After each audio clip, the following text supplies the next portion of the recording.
मुदगल जी के पास में, जो प्रोग्रेसिव समाजवादी पार्टी के उत्तराखंड के प्रदेश अध्यक्ष है।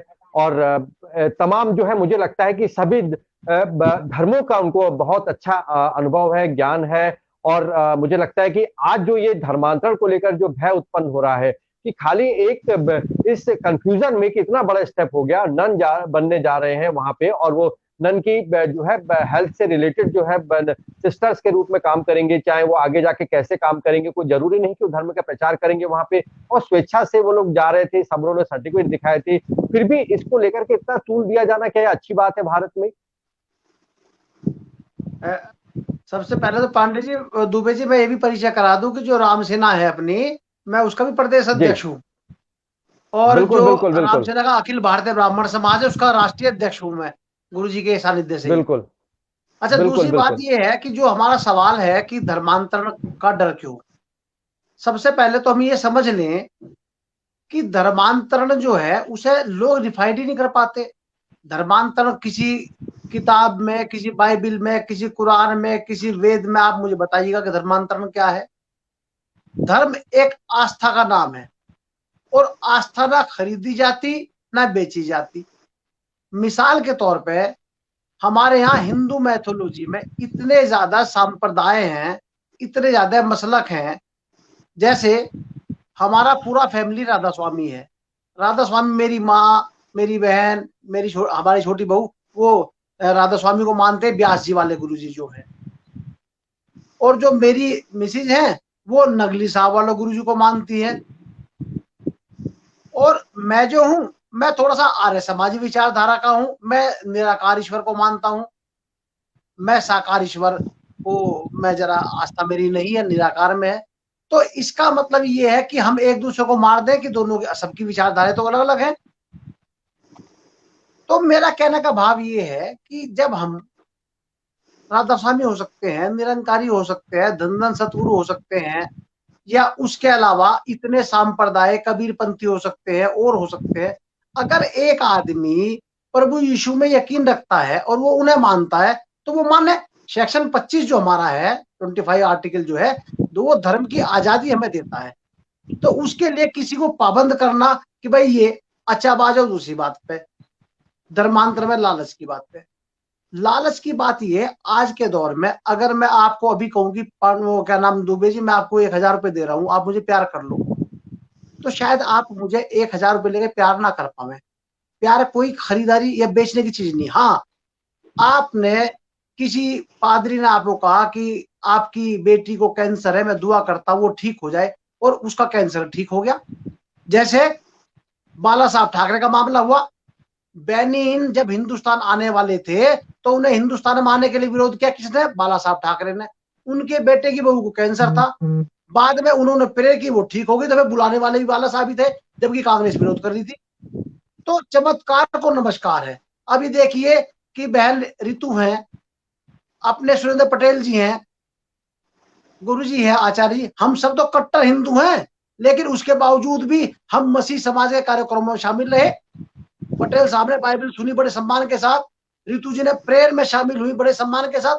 तो हम किसी के धर्म की अवहेलना नहीं करते, हम तो सबका सम्मान करते हैं। मुझे जो ऐतराज है, नन सिस्टम को आप थोड़ी देर के लिए भूल जाइएगा। अभी हरिद्वार में 2 हफ्ते पहला वाक़ा मैंने आपको बताया भी था कि किसी विधायक के कहने पे इंस्पेक्टर को कि साहब फला घर में प्रेयर हो रही है, धर्मांतरण हो रहा है। अभी 4 पुलिस आए, उस पादरी को पकड़ के ले गए। पादरी की पत्नी कह रही जी हम तो अपने घर में प्रेयर कर रहे हैं, हम तो कुछ भी नहीं कह रहे, धर्मांतरण से क्या मतलब है हमारे घर के अंदर। वो एक नहीं सुनी, ले जाके बंद कर दिया। और दूसरे पादरी सिफारिश में जो गए, उन्हें भी ले जाके बंद करके गाली गुली किया। फिर मेरे पास फोन आया, मैंने डीआईजी साहब से बात किया। डीआईजी साहब ने एसएसपी को कहा, वहां काम आए कौन? अमिताभ भाई, क्योंकि डीआईजी साहब से ताल्लुक मेरा, इन्होंने करवाया था। अब मैंने बताया भाई ऐसा मामला, उन्होंने एसएसपी को कहा, एसएसपी ने जैसे इंस्पेक्टर को कहा, इंस्पेक्टर कहा मुझे तो उन्होंने कहा था, क्या नाम, विधायक जी ने तुरंत छोड़ दिया। मेरा कहने का भाव ये है, ये जो वाक़ा हुआ है, आप एबीवीपी या कह रहे हैं, मैं इसमें ना तो पुलिस की गलती मानता ना एबीवीपी की, मैं इसमें सीधी गलती मानता हूं शासन की। अगर शासन का मुखिया कमजोर, यही बात अगर बसपा के लड़के कहते, क्या मान लेती पुलिस? अगर सपा के कहते क्या मान लेती पुलिस, अगर कांग्रेस के कहते क्या मान लेती पुलिस, तो एबीवीपी में ऐसे कौन से सुखाव के पर लगे हुए थे कि एबीवीपी के कहते उन्होंने उन्हें एकदम से पूछ लिया। पूछने के बाद भी हमारी बहन बेटी ट्रेन में सफर कर सकती है, तो पुलिस होती कौन है चेक करने वाली? जब उनके रिजर्वेशन है, उन्होंने रिजर्वेशन करवा रखे, अपनी आईडी भी दी होगी, उसके बाद रिजर्वेशन हुआ। चलो अगर तुम्हें शक है कि आतंकवादी है क्या है, ठाक है, उनका फोन से बात कर लीजिएगा। आप बाकायदा उन्हें थाने में ले जाकर परेशान करें, क्या मैसेज देना चाहते हैं आप? इसका मतलब ये तो वो मामला हुआ ना, जैसे पहले जैसे कोई मुसलमान बेचारा मीट ला रहा हो और खुंदक तो है दूसरे पड़ोसी को, वैसे उन्होंने करे गाय का मीट ले जा रहा, पर चलो उसे मारना शुरू कर दे, मॉब लिंचिंग वही मार दिया मौके पे। ऐसे बहुत किस्से हुए। और मदनी साहब की और मोहन भागवत जी की मीटिंग जो आपने मिलकर करवाई थी, उसके बाद से जैसे भागवत जी का बयान आया कि जो मॉब लिंचिंग करता है पकड़ा गया, हम में से नहीं, उसके बाद से आज तक मॉब लिंचिंग नहीं हुई। अगर योगी जी एक बार सख्ती से कह देते कि कोई भी फर्जी केस अगर पुलिस के जरिए पकड़ा गया तो उसमें पुलिस के खिलाफ कार्रवाई होगी, तो सारे काम अपने आप बंद हो जाएंगे। ये तो आजकल मसीह समाज जो कह रहा है कि हम तो घर में भी बैठे बैठे डर रहे हैं, हम तो घर में प्रे करते डरते हैं, और तो और कई लोग ये कहने लगे हैं आजकल तो हमें जो हमारे मिलने वाले हैं कि भाई साहब हम तो अपने घर में जन्मदिन तक भी नहीं मना रहे, क्योंकि हम जन्मदिन मनाएंगे 50-100 लोग इकट्ठा होंगे, प्रे करेंगे, कौन शिकायत कर दे और कौन छिछोरे चंद एबीवीपी टाइप के लड़के या बजरंग दल के आवे और हमारे घर में तोड़ फोड़ कर दे कि तुम तो धर्मांतरण करवा रहे हो। इससे क्या मतलब है धर्मांतरण से? आप ये कह रहे हैं कि आप होते कौन है धर्मांतरण चेक करें? आप धर्मगुरु हैं या आप कोई वो है? अब दूसरे वो जो इंस्पेक्टर कह रहा है कि उसने पुलिस ने उतारा, पुलिस ने उतारा कैसे जब उनका रिजर्वेशन था ट्रेन में और वो ट्रेन में पहले से बैठे हुए थे, तो उतारने का मतलब ही नहीं बैठता। आज हमारी बहु बेटियां, मेरी बिटिया पढ़ती है बाहर बॉम्बे में, अगर कोई आदमी मेरी बिटिया को रास्ते में ट्रेन से उतार ले, हम कच्चा खा जाएंगे उसे कि तूने उतारा कैसे मेरी बेटी को।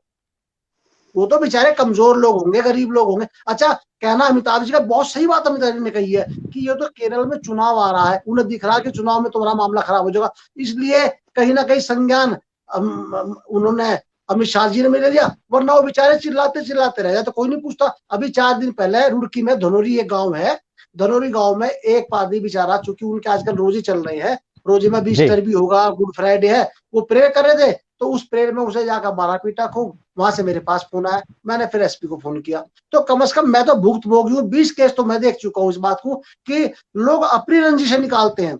अब हो सकता है वो लड़की से बात करना चाह रहे हो, लड़की बात ना करिए, उन्होंने कहा हम तुम्हें सुबह सिखाओगे, हम तुम्हें करेंगे, यही तो बात हुई। अरे भाई नहीं, लड़की बात करती है, आप क्यों बात करें लड़की से? वो तो नहीं चाहती बात करना आपसे, हमारी बहन बेटी भी हो सकती है ना। तो मेरा कहने का मन चाहिए कि धर्मांतरण से भय की स्थिति तो जानबूझ के हालात पैदा कर दिए गए, और वो हालात पैदा नहीं किए, वो मुखिया ने कर दिए। अगर आज योगी जी इतने सही होते और योगी जी सख्ती से कदम उठाते तो ये नौबत आती कहां? ट्रेन में एक दरोगा, एक इंस्पेक्टर की औकात है कि वो किसी की कहते किसी को उतार ले।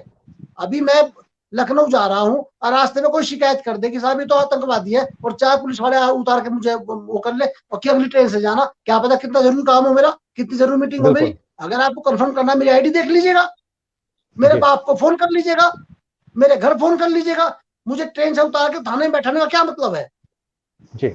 और रही बात पैसे आने की, पैसे जो कहते हैं कि बाहर से पैसे आते हैं, बाहर से उनके अपने संस्थान है, अपने इंस्टीट्यूट है, वो तो वो जाने। अब धर्मांतरण में आपकी मर्जी के बिना डरा धमका के आपको कोई धर्मांतरण नहीं करा सकता, वो तो आपकी भावना है। क्यों भाई, आप जो है वो क्या नाम राधा स्वामी क्यों हो गए हैं? क्यों सरदारों को पूज रहे आप अपने कृष्ण जी को क्यों नहीं पूज रहे? और हम जो कोई हमें कहे कि आप तो रामचंद्र जी कृष्ण जी को भी नहीं मानते, आप तो सिर्फ एक ईश्वर को मानते हैं और वो भी निराकार को, तो फिर हमें फांसी दे दो, हम भी तो निराकार हैं। इसीलिए मेरा कहना ये है कि ये ईसाई समाज पे एक टाइप की ज्यादती है, उसे दबा के डरा के ये एहसास कराना चाहते हैं कि या तो हमारी बात मान लो, हमारे गुलाम बन के रहो, वरना हम तुम्हें इस तरह परेशान करेंगे। और कोई भी 1.5 पैसे का आदमी आवे और आके कहीं किसी को बंद करवा दे, किसी को पीट दे, किसी को मार दे, तो ऐसा क्यों किया? अब ये नया धर्मांतर कानून जो लागू हुआ है, वो धर्मांतर कानून यही काम तो करेगा। जैसे 498 का केस जो लगा था, उसके बाद कोई भी फर्जी कह देते जी ने दहेज मांगा, इसी तरह आज धर्मांतरण का ये कानून जब से लागू हुआ, परसों यूपी में लागू हो गया ना धर्मांतरण, तो उसके बाद से क्या क्या जुर्म होंगे अब ये ईश्वर जाने। इसके लिए तो हमें खड़ा होना ही पड़ेगा दुबे जी। ठीक है, और हम खड़े होंगे चूंकि हम इंसाफ के साथ है। हम ठीक है, कट्टर आप हमारे हिंदू साथ हैं, बने रहिए। बिल्कुल मुद्गल जी हम आप कट्टर बने हिंदू रहिए। है, अब मैं कट्टर चूंकि ब्राह्मण है, कट्टर सनातनी है, लेकिन किसी हमारे साथी के साथ जुल्म हो, चाहे वो ईसाई हो चाहे मुसलमान हो, वो हमें बर्दाश्त नहीं है। हम हक के साथ खड़े हैं। ठीक है, ठीक है, अश्विनी जी आप हमारे साथ बने रहिए।